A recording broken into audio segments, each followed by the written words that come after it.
Hello, good morning बच्चों। Welcome to future coaching classes. बच्चों, आज हम लोग जो है नया टॉपिक स्टार्ट करने जा रहे हैं एकदम बेसिक से। नंबर सिस्टम मतलब संख्या पद्धति, एकदम जीरो से हीरो लेवल तक पढ़ाएंगे आपको बच्चों, ठीक है। तो नंबर सिस्टम होता है क्या है, मतलब किसी भी संख्या को रिप्रेजेंट करने का एक वे है, तरीका है, कैसे इसको एक्सप्रेस किया जाता है, कैसे लिखा जाता है। तो नंबर सिस्टम में हम क्या, नंबर सिस्टम में हमें कितने टाइप्स के नंबर्स होते हैं, कहाँ इसका यूज़ होता है और कौन सा हम लोग रेगुलर यूज करते हैं, सभी के बारे में हम डिस्कस करेंगे एकदम जीरो लेवल से बच्चों, जिससे आपको अच्छे से समझ में आएगा। ठीक है बच्चों, चलिए हम स्टार्ट करते हैं। नंबर सिस्टम, संख्या पद्धति। संख्या पद्धति क्या होता है, किसी संख्या को रिप्रेजेंट या दर्शाने का एक क्या है, तरीका है, नियम है, ठीक है, टेक्निक है। चलिए देखिए, आगे देखते हैं। देखिए, ये देखो बच्चों, number system, types of number system. देखिए, जो ये तो हम लोग कंप्यूटर में यूज करते हैं, और ये देखिए बाइनरी नंबर जो है ये हम लोग कंप्यूटर भाषा में द्विआधारी संख्या यूज किया जाता है। लेकिन आजकल इस पे भी सवाल पूछा जा रहा है, बाइनरी संख्या पे भी। और दूसरा है डेसिमल नंबर सिस्टम। देखिए, इसमें टोटल कितनी संख्याएं बच्चों, 0 से लेकर 9 तक, अर्थात टोटल कितनी संख्याएं हैं, 10 संख्याएं हैं।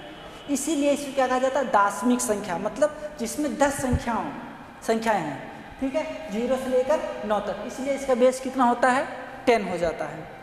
ऐसे होता है ऑक्टल नंबर, अष्टक संख्या, ठीक है, इसमें देखो 0 से लेकर 7 तक होता है, और इसका बेस कितना होता है बच्चों, 8 होता है। इसलिए इसको क्या कहा जाता है, अष्टक कहा जाता है। और चौथा जो है बच्चों, हेक्साडेसिमल नंबर, ठीक है, इसमें क्या होता है, टोटल 16 संख्याएं होती हैं, 0 से लेकर 9 तक होता है। जैसे जब इसमें 10 नंबर आ जाएगा, जहाँ पे 10 आएगा बच्चों, वहाँ पे क्या लिखा जाएगा, ए लिखा जाता है। जहाँ पे क्या आएगा, जहाँ पे ए आ जाएगा वहाँ पे क्या लिखा जाएगा, 10, और जहाँ पे 11 आएगा वहाँ पे बी, और 13 के लिए, सॉरी 12 के लिए, और ये 13 के लिए, ये 14 के लिए, ये 15। क्लियर हो गया। अर्थात जब 15 आएगा तो वहाँ क्या लिखा जाएगा, एफ लिखा जाएगा, हेक्साडेसिमल नंबर में। ठीक बच्चों, लेकिन देखिए बच्चों, हम लोग जो मैथ में यूज करते हैं वो कौन सा नंबर सिस्टम यूज करते हैं, डेसिमल नंबर सिस्टम, दाशमिक संख्या यूज करते हैं। ठीक बच्चों, तो हमें इस पे ज़्यादातर फोकस करना है, इसी से रिलेटेड हमें पढ़ना है नंबर सिस्टम में। ठीक बच्चों, इसको दाशमिक क्यों कहा गया, आपको क्लियर हो गया, क्योंकि इसमें टोटल कितनी संख्याएं होती हैं, 10 संख्याएं होती हैं, 10 अंक होते हैं। संख्या ना कह के हम इसको क्या कहेंगे, अंक, अर्थात डिजिट। कितने डिजिट है बच्चों, 10। इसमें टोटल देखो 1 2 3 4, टोटल कितने डिजिट हैं बच्चों, 9। इसलिए इसमें कितने अंक हैं, 10 टोटल। क्लियर हो गया। चलिए हम आगे देखते हैं। देखिए, डेसिमल नंबर सिस्टम, ये क्या होता है कि आप में इसमें 10 संख्याएं पहले बता चुका हूँ। अब देखिए, अब संख्या किसको कहा जाता है, संख्या किसे कहा जाता है, संख्या क्या होता है। देखो, ये देखो संख्या लिखा गया है। संख्या का मतलब है कि एक या एक से अधिक संख्या मिलाने के बाद जो कुछ बनता है, एक या एक से अधिक अंकों को मेल से, ठीक है, जो कुछ बनता है वो क्या बनता है बच्चों, संख्या बनती है। जैसे इसमें से कोई भी एक अंक ले लिया हमने, देखो अभी तो ये अंक था, ठीक बच्चों, अब इसी के साथ ही कोई और दूसरा संख्या लगा दें या सेम उसी संख्या को लगा दें तो क्या बन जाएगा, उस संख्या बन जाएगा। अर्थात ये क्या हो जाएगा, ये देखो बच्चों संख्या बन गया। क्लियर हो गया। अर्थात जो ये अंक हैं, डिजिट, इसको क्या बोला जाता है बच्चों, डिजिट या अंक बोला जाता है। क्लियर हो गया। अर्थात 0 से लेकर कितने हैं, 9 तक डिजिट हैं। तो इन्हीं डिजिटों से हम कई भी बहुत प्रकार की संख्याएं, अनंत संख्याएं बना सकते हैं, जिसकी हम गिनती भी नहीं कर सकते, बहुत सारी संख्याएं बनता है। ठीक बच्चों, अब देखिए, आप क्वेश्चन क्या पूछा जाता है इसी में, जब आपको संख्या क्लियर हो गया बच्चों, तो संख्या जब बन गया तो इसी संख्या में पूछा जाता है कि स्थानीय मान क्या होता है, जातीय मान क्या होता है। ठीक बच्चों, चलिए देखिए इसी को बोला जाता है इंग्लिश में फेस वैल्यू। ठीक है, फेस वैल्यू और प्लेस वैल्यू किसको बोला जाता है, स्थानीय मान को। तो ठीक है, देखिए अब पहले हम जातीय मान को समझ लेते हैं। जातीय मान किसे कहा जाता है, जैसे मान लीजिए संख्या है आपका, संख्या लिखा गया है 6, 5, 8, 9। क्लियर बच्चों, तो आपको बताना है 5 का जातीय मान क्या है। जातीय मान क्या होता है बच्चों, सेम जो उस संख्या की वैल्यू है सेम वही उसका क्या हो जाता है, जातीय मान। जैसे अगर हम कहें 6589 में 5 का अंकीय मान या जातीय मान क्या होगा बच्चों, 5। यही हमारा आंसर होगा।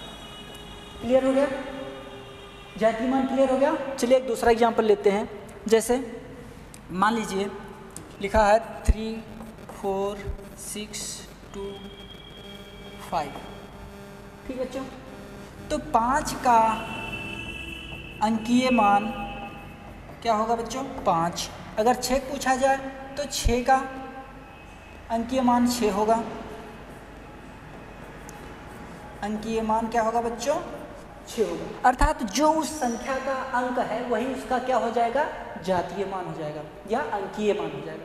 क्लियर हो गया बच्चों, अंकीय मान और जातीय मान। चलिए देखिए अब हम आगे पढ़ते हैं स्थानीय मान क्या होता है। स्थानीय मान होता है कि उस संख्या का स्थान कहाँ पे एग्जिस्ट कर रहा है। ठीक है बच्चों, देखिए स्थानीय मान, अब क्या पढ़ेंगे हम, स्थानीय मान। स्थानीय मान क्या होता है, आगे वाले पेज पे देख लेते हैं बच्चों। देखिए स्थानीय मान, स्थानीय मान। ठीक बच्चों, मान लीजिए हम संख्या लिखते हैं, कोई संख्या है, ये संख्या है आपका 34985। क्लियर बच्चों, इसमें क्या होगा, अगर पूछा जाए 4 का स्थानीय मान। ठीक बच्चों, अब देखिए 4, हम 4 तो लिख लेंगे, क्लियर है। उसके बाद गुणे, देखिए इसके बाद कितने अंक हैं बच्चों, इसके बाद 4 के बाद कितने अंक हैं, 3 अंक हैं। अर्थात उसमें जो है 3 जीरो और लग जाएगा। अर्थात जो 4 का स्थानीय मान होगा बच्चों कितना हो जाएगा, 4000 हो जाएगा। क्लियर हो गया, आपका स्थानीय मान क्लियर हो गया। चलिए अगर इसमें पूछता 5 का स्थानीय मान क्या होगा, 5 का स्थानीय मान कितना होगा बच्चों, 5। अगर यही कहता 8 का स्थानीय मान क्या होगा, देखो 8 गुणे 1 लिखेंगे, उसके आगे कितने संख्या है बच्चों, 1 है, अर्थात 1 जीरो लगा देंगे। अर्थात 8 का स्थानीय मान क्या हो जाएगा बच्चों, 80। इसी तरह से 3 का और कोई भी संख्या दिया होगा, इसी तरह से हम स्थानीय मान निकाल सकते हैं बच्चों। क्लियर हो गया कि नहीं ये चीज़, ठीक है।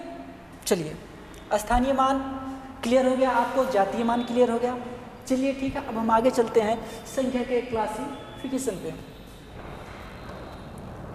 ये देखिए ये क्या है, मान लिया हमने क्या है, कोई बहुत बड़ी कॉम्प्लेक्स नंबर है, ठीक है बच्चों, कोई जो है बहुत बड़ी संख्या है, उसको हम क्या बोलते हैं, कॉम्प्लेक्स नंबर, सम्मिश्र संख्या। कौन सी संख्या है, सम्मिश्र संख्या। तो इसमें देखिए जो एक कॉम्प्लेक्स नंबर बनाया गया है उसमें रियल नंबर, इमेजिनरी नंबर दोनों को मिलाकर एक कॉम्प्लेक्स नंबर, बहुत बड़ा नंबर बना दिया गया है। तो हम उस नंबर को क्या करेंगे, क्लासिफिकेशन करेंगे, उसका वर्गीकरण करेंगे किस किस में होता है, ठीक है। चलिए देखिए अब इसमें देखिए जो ये x है आपका, वो आपका रियल नंबर है, जिसमें i लगा है वो क्या है आपका इमेजिनरी नंबर है। देखो बच्चों हम इसको i नहीं कहेंगे, इसको हम क्या कहेंगे, आयोटा। i का क्या नाम है, आयोटा। इसको क्या पढ़ा जाता है बच्चों, आयोटा, ठीक है। तो देखो ये कल्पना में आया क्यों इसको हमने यूज किया। देखिए बच्चों, जब कभी भी हम कहें बच्चों आपसे कि 1 का वर्गमूल निकालेंगे तो आप 1 लिख देंगे, लेकिन अगर -1 का वर्गमूल निकालना होगा तो कितना आएगा, तो यहाँ पे फंस गया। तो कल्पना किया गया कि नहीं, इसके स्थान पे क्या लिख सकते हैं हम, आयोटा का स्क्वायर। क्लियर है? अर्थात इसका जो वर्गमूल निकल के आ जाएगा क्या हो जाएगा, आयोटा। क्लियर हो गया? अब ध्यान से देखिए, अर्थात हम लिख सकते हैं आई स्क्वायर बराबर क्या होता है, -1। क्लियर हो गया चीज़? ये चीज़ हमारे सिर्फ केवल कल्पना में है। ठीक बच्चों, ये चीज़ समझ में आ गया, इमेजिनरी नंबर। क्लियर हो गया होगा? अब क्या करेंगे, चलो इमेजिनरी नंबर में हम और कुछ थोड़ा सा पढ़ लेते हैं आगे। देखिए, जैसे i का स्क्वायर बराबर क्या होता है, -1। अगर i का क्यूब है तो -i हो जाएगा। अगर i की पावर -4 है, इसका मान क्या हो जाएगा, 1 हो जाएगा। क्लियर बच्चों? इतना हो जाएगा, समझ में आ रहा है? तो इसमें ये चीज़ें हैं। ठीक है, चलिए आगे देखते हैं, इसको हम इरेज कर दे रहे हैं। तो आयोटा वाला समझ में आ गया बच्चों कि क्या है चीज़, क्यों है आया, आई का यूज क्यों पड़ा, ये समझ में आ गया होगा। चलिए अब देखिए, इसी जो कॉम्प्लेक्स नंबर में एक रियल नंबर जो हमारा x था, उसको हमने क्या कहा, रियल नंबर, वास्तविक संख्या। वास्तविक संख्या क्या, -इनफाइनाइट से लेकर +इनफाइनाइट बीच जो भी संख्याएं, चाहे वो दशमलव का हो, कुछ भी कोई भी संख्या हो, वो किस में एग्जिस्ट करता है, रियल नंबर में एग्जिस्ट करता है। क्लियर हो गया? अब देखिए, जो रियल नंबर है उसको हमने 2 कैटेगरी में डिवाइड कर लिया। एक को हमने क्या कर लिया, इंटीजर नंबर, और दूसरा डेसिमल नंबर। एक इंटीजर नंबर, दूसरा क्या है बच्चों, डेसिमल नंबर। देखिए, जो इंटीजर नंबर है वो -इनफाइनाइट से लेकर +इनफाइनाइट तक हो जाएगा। मतलब इसमें इंटीजर मतलब क्या है बच्चों, पूरा का पूरा पूर्णांक होना चाहिए, उसमें फ्रैक्शन वाली वैल्यू नहीं होनी चाहिए, दशमलव वाली वैल्यू नहीं होनी चाहिए। तो उसे हम क्या हम बोलेंगे, पूर्णांक बोलेंगे। क्लियर हो गया? ठीक है बच्चों। अब देखिए, जो डेसिमल नंबर है मतलब दशमलव संख्या। अब दशमलव संख्या क्या होता है, ये क्या पूर्णांक ना होके उसके कुछ किसी अंक के भाग हैं, फ्रैक्शन है, अर्थात इसको हम फ्रैक्शन नंबर भी बोल सकते हैं। क्या बोल सकते हैं, फ्रैक्शन नंबर। क्या बोल सकते हैं बच्चों, फ्रैक्शन नंबर बोल सकते हैं। ठीक है, मतलब जैसे 1/2, ये भी एक फ्रैक्शन है, अर्थात इसको हम दशमलव में क्या ले सकते हैं, 0.5 ले सकते हैं। क्लियर हो गया ये चीज़? अब देखिए, इसमें जो फ्रैक्शन वाली वैल्यू है, बहुत सारे वैल्यू हैं, 0.7 है, 0.85, 0.99 ... ठीक है, 0.1 ... ठीक है। इसमें देखिए, तो इसको भी कई कैटेगराइज, एक होता है प्रॉपर डेसिमल, इम्प्रॉपर डेसिमल और मिक्स्ड डेसिमल। क्लियर हो गया? तो ये भी 3 तरीके का होता है। चलिए हम आगे और डिस्कस करते हैं बच्चों। अब देखिए, सबसे पहले हमने यहाँ पे लिख लिया है डेसिमल नंबर, मतलब दशमलव संख्या। दशमलव संख्या, ठीक है बच्चों। इसमें एक होता है आवर्ती दशमलव और अनावर्ती, इसको हम अच्छे से समझते हैं बच्चों। देखिए, रिकरिंग मतलब क्या होता है, जो बार बार आए। ये किसका हमने कैटेगराइज किया है, डेसिमल नंबर का। ठीक बच्चों, देखिए ये क्या हो जाएगा, जैसे इसका एग्जाम्पल लिखते हैं, इसका जो एग्जाम्पल है रिकरिंग का, तो जो बार बार आता है, जैसे 0.2, ये ऐसे आता रहेगा, 0.1, ऐसे ये संख्याएं आती रहेंगी, या 0.85, ऐसे आते रहेंगे। क्लियर बच्चों? तो इसको देखो, हम छोटा करके कैसे लिख सकते हैं, इसको लिख सकते हैं 0.2 पे बार, और हम इसको क्या लिख सकते हैं, 0.1 पे बार। और इसको जो लिख सकते हैं, देखिए ये 8-5 बार रिपीट कर रहा है, अर्थात जो रिपीट कर रहा है उसी दोनों पे बार 10 क्लियर हो गया बच्चों? अब देखिए इसको हम p/q के रूप में लिख सकते हैं। कैसे लिखेंगे हम किसी अदर क्लास में इसको डिस्कस करेंगे। ठीक बच्चों, तो रिकरिंग डेसिमल समझ में आ गया? ठीक बच्चों, देखो रिकरिंग डेसिमल को या टर्मिनेटिंग डेसिमल को, जैसे 0.5 है, 0.5 है, तो ये क्या हो गया, जिसके बाद कोई संख्या नहीं आएगा, 10 बाद और कोई आएगा, 10 बाद जैसे 5 आएगा, इसके बाद और कोई दूसरी संख्या नहीं आएगी। तो यहाँ पे क्या हो गया, 10 का टर्मिनेट कर दिया गया, अब नहीं आएगा 10, हट गया। क्लियर हो गया बच्चों? ये चीज़ समझ में आ गया इतना? और जैसे एग्जांपल लिख लो 0.2 और 0.6, कुछ भी आ गया ऐसे। ठीक बच्चों, तो ये सब क्या है, टर्मिनेटिंग डेसिमल में, और ये भी क्या आता है, टर्मिनेटिंग डेसिमल में। ठीक बच्चों, अब देखो नॉन रिकरिंग डेसिमल या नॉन टर्मिनेटिंग डेसिमल, मतलब ऐसे दशमलव जो अपने आप को कभी भी फिनिश ना करने पाए, जिससे हम भिन्न के रूप में ना लिख सकें, फ्रैक्शन के रूप में ना लिख सकें। जैसे जो आपका पाई है, ये भी क्या होगा, नॉन रिकरिंग होगा। और से 0.5, 3, 2, 0, 1, 8, 9, मतलब ऐसी संख्याएं लिखते जाओ जो अपने आप को रिपीट ना करें, तो वो क्या होगा, नॉन रिकरिंग डेसिमल में आएगा। क्लियर हो गया? और दूसरा कोई एग्जांपल लिख लेते हैं, जैसे 0, 9, 3, 2, 1, 8, कोई ऐसी संख्याएं लिखते चले जाइए जो अपने आप को रिपीट ना करे, ऐसे कटे ना ही, कभी ना कटे। ठीक बच्चों, तो किस में आएगा, नॉन रिकरिंग डेसिमल में। क्लियर हो गया इतना? चलिए हम आगे भी और देखते हैं। ठीक बच्चों, चलिए देखिए, हमने इंटीजर, अभी हमने पूर्णांक पढ़ा, पूर्णांक इंटीजर। देखो पूर्णांक को और भी कैटेगरी में डिवाइड किया गया है। ठीक है, जैसे सम संख्या। ठीक बच्चों, किसमें, सम संख्या, सम संख्या, और दूसरा होगा विषम संख्या। तो सम संख्या में क्या आएगा बच्चों, ऐसी संख्याएं जो 2 से विभाज्य हो जाए, ऐसी संख्याएं जो 2 से विभाज्य हो जाएंगी वो क्या होंगी, सम संख्याएं, और जो 2 से विभाज्य नहीं होंगी वो कौन सी संख्या होंगी बच्चों, विषम संख्या होंगी। ठीक है बच्चों, देखिए जैसे डॉट डॉट -4 -2 0 2 4 6 डॉट डॉट, ये सभी क्या हैं, सम संख्याएं। ये सभी संख्याएं क्या करते हैं, 2 से कट जाते हैं। लेकिन ये देखिए बच्चों, डॉट डॉट -3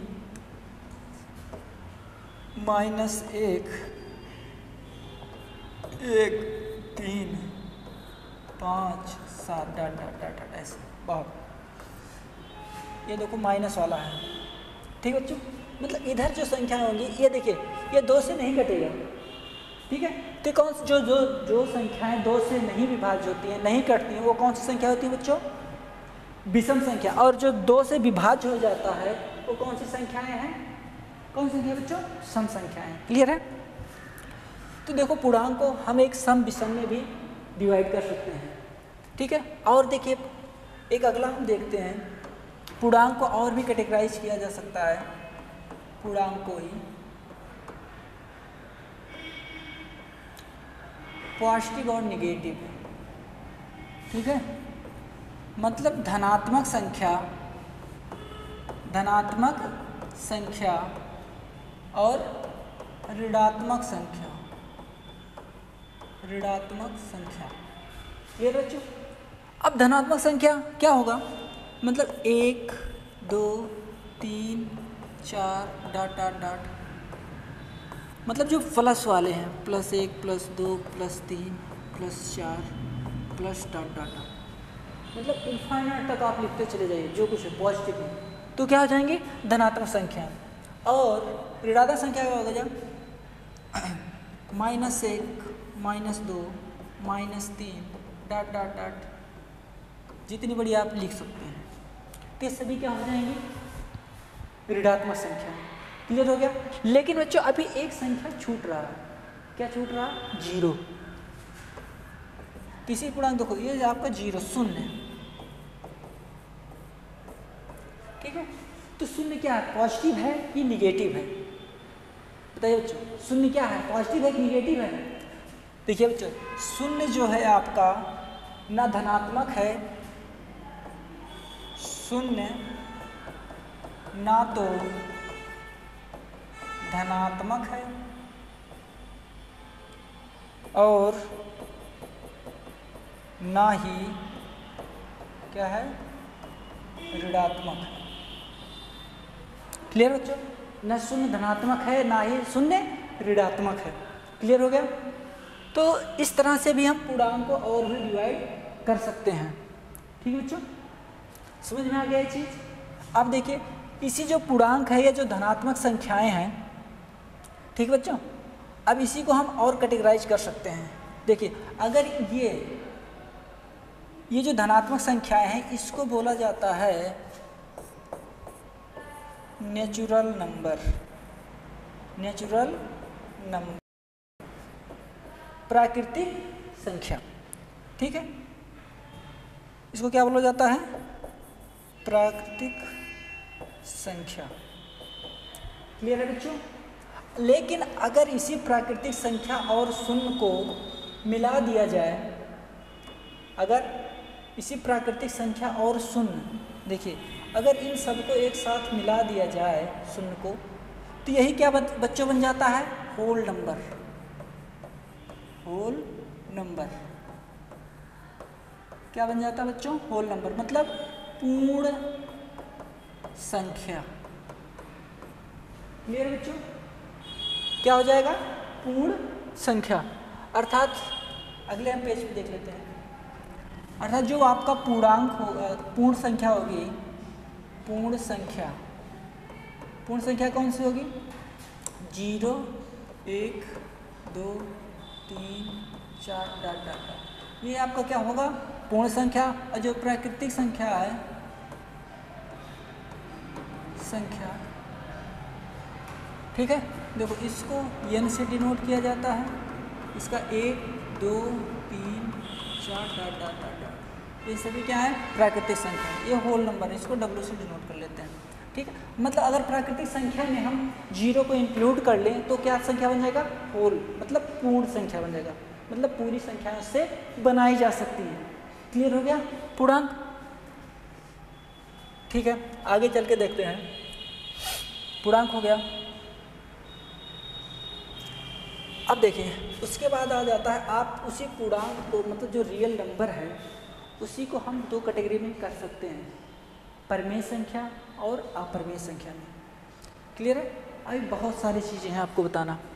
ठीक है, चलिए हम एक बार यहाँ पे सब नोट कर देते हैं क्या होता है। देखो प्राकृतिक संख्या हो गया, पूर्ण संख्या हो गया, होल नंबर, और आपका क्या बचता है, धनात्मक का आपको पता ही हो गया,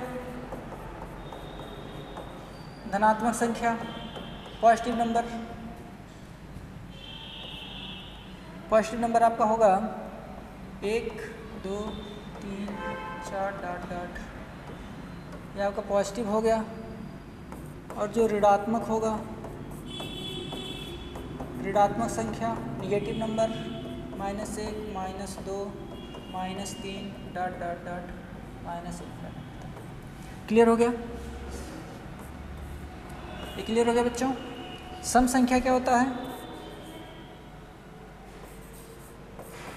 सम संख्या जो 2 से विभाज्य हो जाए, अर्थात 0, 2, 4, 6, 8, 10 dot dot dot dot dot, ये क्या होगा, सम संख्या। विषम संख्या, विषम संख्या क्या, 1, 2, 3, 1, 3, 5, 7, 9 डॉट डॉट डॉट, ये सभी क्या होंगी, विषम संख्या होंगी। क्लियर हो गया बच्चों। तो आप इसको नोट कर लीजिएगा, सम, विषम। ठीक है, हम आपको आगे जो है कंपोजिट नंबर क्या होता है, ठीक है, प्राइम नंबर क्या होता है, आगे हम डिस्कस करेंगे। ठीक बच्चों, और आपको हम इस नंबर सिस्टम का क्वेश्चन भी प्रैक्टिस कराएंगे। ठीक है बच्चों, अगर बच्चों ये वीडियो आपको समझ में आया है तो आप इसको लाइक कीजिएगा, और आप हमारे चैनल पर नए हैं तो उसको सब्सक्राइब कीजिएगा और अपने दोस्तों के पास शेयर कीजिएगा। ठीक है बच्चों, थैंक यू फॉर वॉचिंग।